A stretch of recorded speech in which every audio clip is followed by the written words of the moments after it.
Hi, I am Donalek, and in this module, I'll be walking you through one of the most exciting data mining tasks, clustering. We'll cover terminology, definition, and we'll see in more details some of the models, like k-means and self-organizing maps. As the previous ones, this is a really broad subject, so the purpose of these lectures is to give you insights on all the problematics and also help you choosing the right models and the right parameters to set to apply in your analysis. Now, the difference between clustering and classification may not seem great at first, but let's remember that classification is a form of supervised learning, while clustering is the most common unsupervised task. So the model is not provided with the correct results during the training.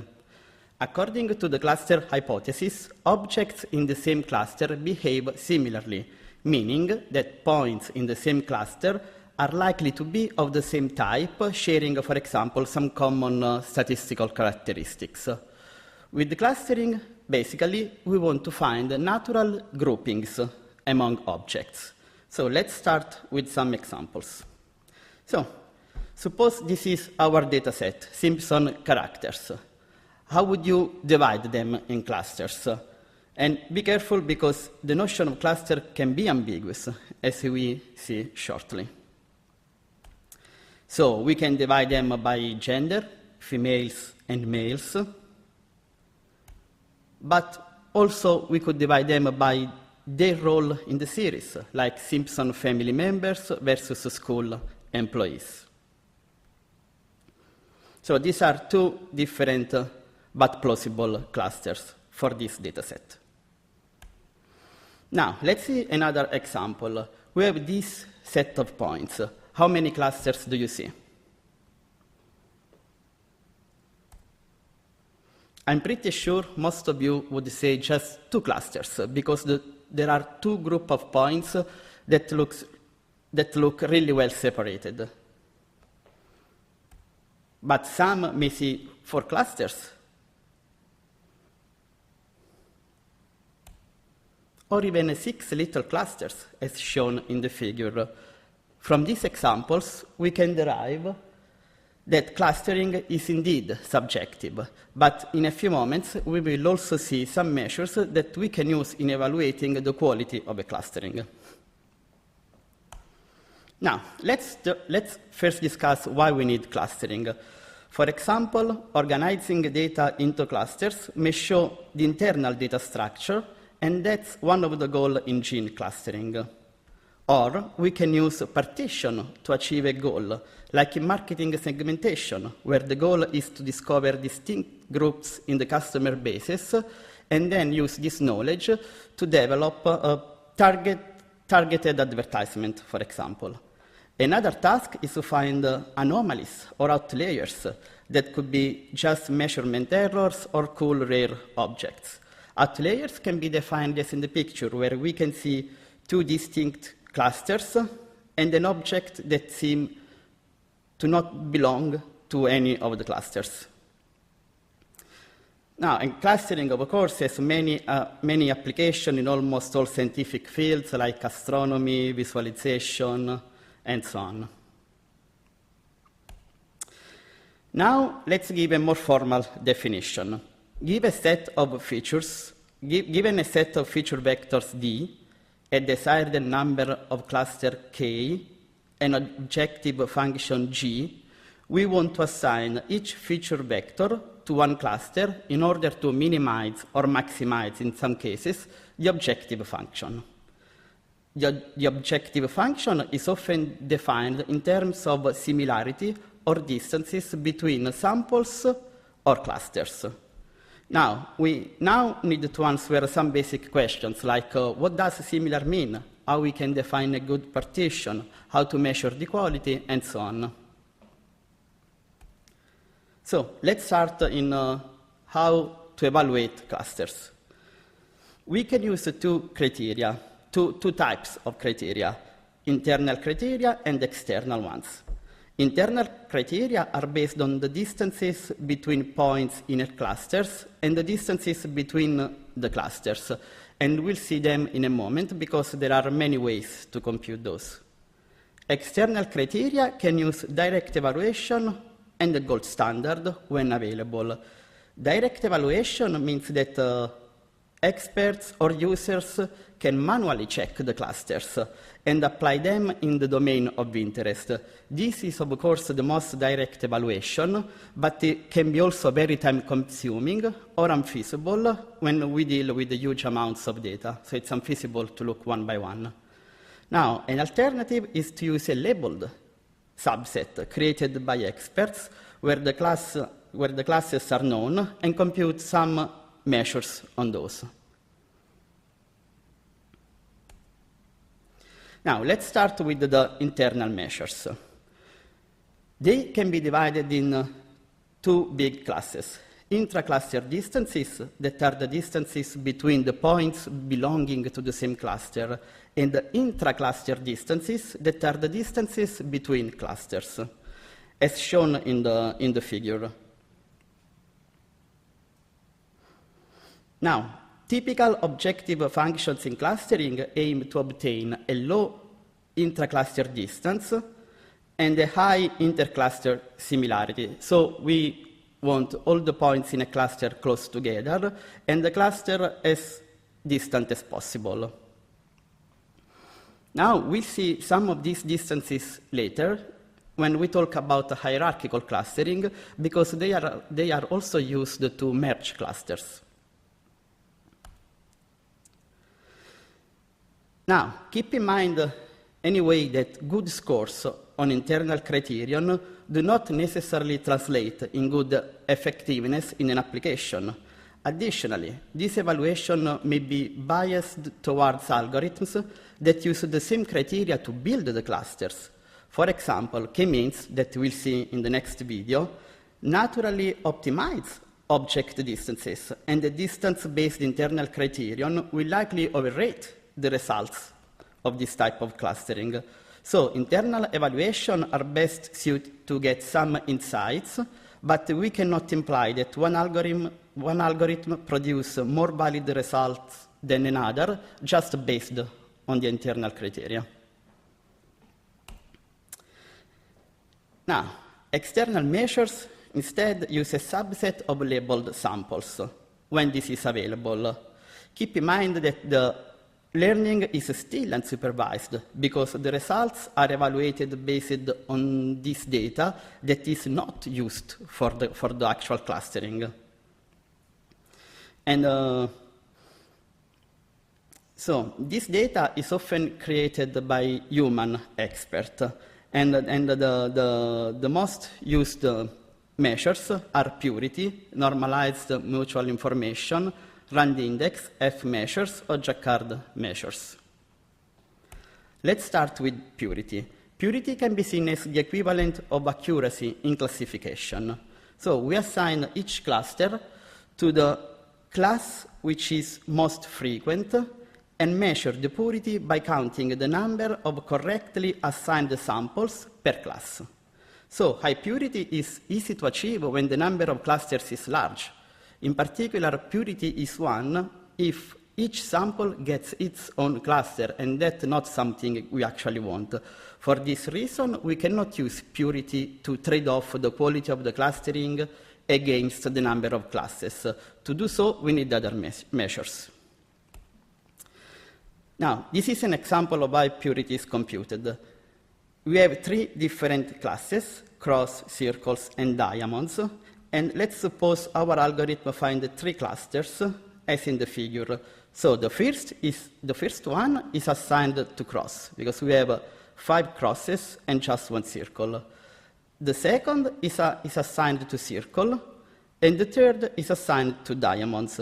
The overall purity is 71%, and of course the first cluster is the one that looks the more reliable. So we have some sort of purity also cluster-based. Now, the normalized mutual information, or NMI, measures the amount of information by which our knowledge about the classes increases when we are told what the clusters are. But this measure has the same problem as purity because don't penalize large cardinalities. So while we usually want to follow the rule that few clusters are better, of course, other things being equal. Now, let's see other two measures. The RAND index measures the percentage of decisions that are correct. It is defined as the sum of the true positive plus the true negative over the total number of elements. So in this formula, false positive and false negatives have the same weight. But as we have also seen in classification, we may want to penalize one of the two. So we can introduce weights and use the F measure. So, and if you see the formula of the F measures, there is a beta parameters, and if we want to penalize the false negative, it's sufficient to put beta greater than 1. Now, let's now see how many different types of clustering there are. We can say that there are 4 main sets.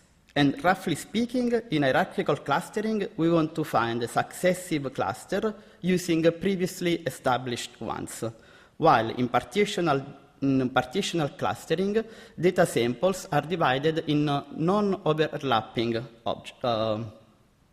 clusters.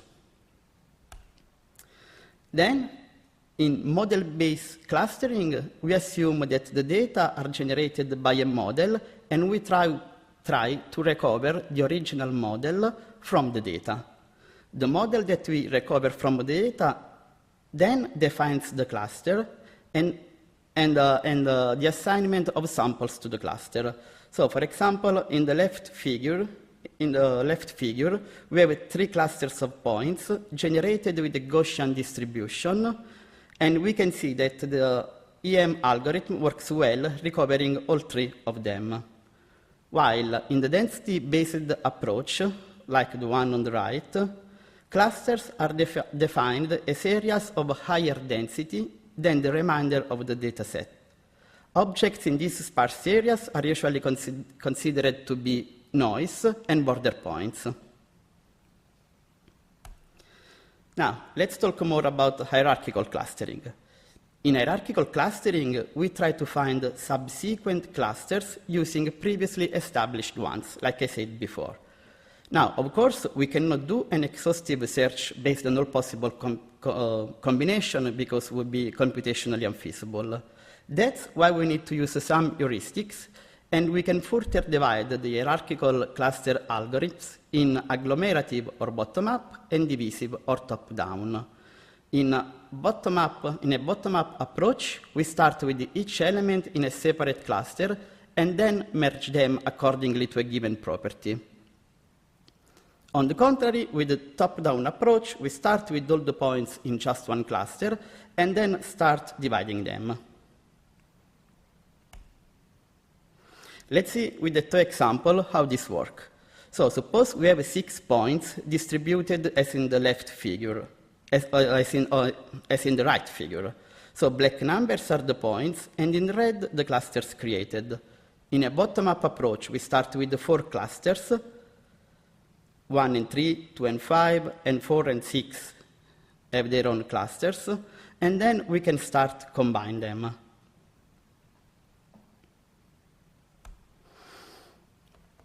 Now, hierarchical clustering, of course, has some pros and some cons. In hierarchical clustering, one of the pros is that we don't need to specify in advance the number of clusters, and we can later decide where to cut in order to have the desired number of clusters. It's also intuitive because we are also used to think this way. Unfortunately, they do not scale well, like any heuristic algorithms, local optima can be a problem. Now, so far, we have talked about distances between clusters and way to merge them. Now we can see in detail some alternatives. Single link is defined as the smallest distance between an element in one cluster and an element in the other. This is a local measure, since we pay attention only in the area where the two clusters are close to each other. So other more distant parts of the clusters are not taken into account. So we don't really pay attention to the shape of the cluster when we use this distance. Now, complete link clustering takes into account the largest distance between an element in one cluster and an element in the other. Basically, we measure the similarity of two clusters as the similarity of their most dissimilar members. Now, this criterion is not local because the entire structure of the clustering can influence the decisions. And so this method works better for compact clusters with small diameters over long clusters. But it is also very sensitive to outliers. For example, just one sample far from the center can increase the diameters of candidate merge clusters and completely change the final clustering. Another method that probably is the most commonly used is the average link, and is defined as the average distance between an element in one cluster and an element in the other. Basically, the cluster quality is based on all similarities between samples, and so we can avoid all the pitfalls of the single link and complete link criteria, which equate cluster similarity with the similarity of a single pair of samples. Other measures involve centroid and medoids, and we'll see when we talk about k-means. Now, we have talked about similarity, and in general, similarity measures are functions that quantify the similarity between two objects, and they are based on distance metrics.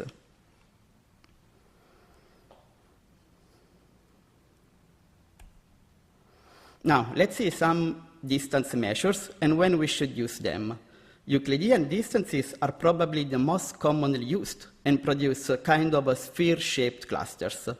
They are often used in optimization problems, and especially the squared Euclidean distance, even if it's not really a metric because it doesn't satisfy the triangle inequality. Now, the taxicab geometry is a form of geometry in which the usual Euclidean distance is replaced by a new metric in which the distance between 2 points is the sum of the absolute differences of their Cartesian coordinates, and they produce a sort of diamond-shaped clusters. Cosine similarity is another distance commonly used in information retrieval. Basically, cosine similarity generates a metric that shows how related are two samples by looking at the angle instead of the magnitude.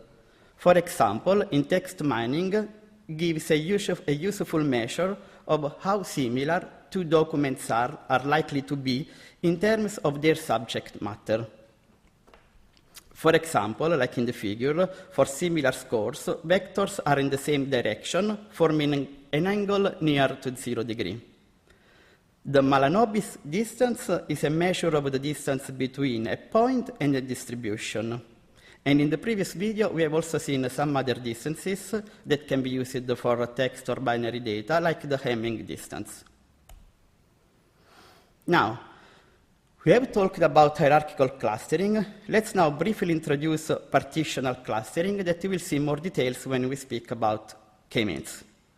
In partitional clustering, we need to specify the number of desired clusters k, even giving it in input because we know what to expect, or trying multiple ones and determining the best using some measure.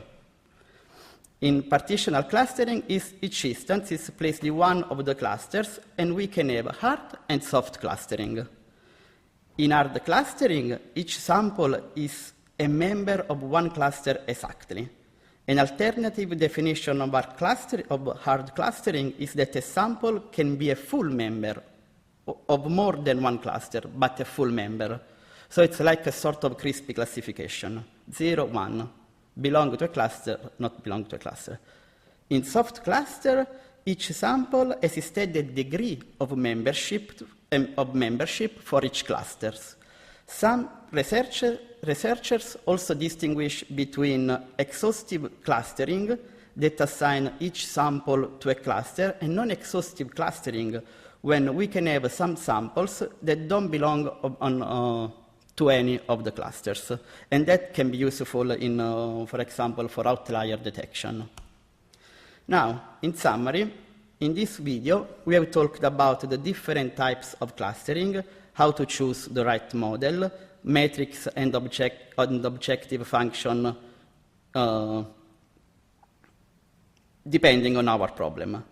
Then we have introduced the hard and soft clustering that can be related with the crispy probabilistic classification for supervised algorithm. And we have also seen the difference between the exhaustive and non-exhaustive clusters. Now, in the next 2 lectures, we'll see some models in more details.